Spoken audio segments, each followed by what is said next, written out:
people. So yesterday I read this entire book. It's called Healing Power by Ryoho Okawa, Master Ryoho Okawa. And the basic essence of this book is that, uh, you know, when one is unwell, apparently it is, they say people with a lot of time on their hands are the ones who fall sick a lot. So now that the quarantine is on, in case it's like it invariably happens, right? We tend to start feeling aches and pains and all. So Master Ryoho Okawa says that if you really want good health, you should, anybody at any given point should always stay busy. So that is number one point.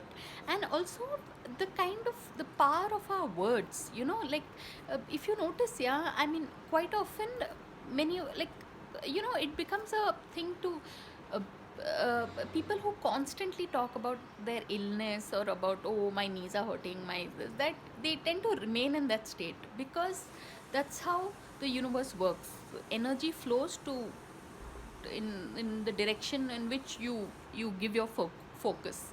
So that's what the best takeaway from me from this book was, from Healing Power, is that even something like cancer, they say it's the easiest to get and the easiest to heal, because cancer is something we create apparently on our own, with our thought patterns. And in fact, this book, like they say, 93% of all illnesses are psychosomatic. They begin in the mind. So so that's what it's. And this book in particular says 70% of all illnesses are, very thought based. So these, it's just revelation.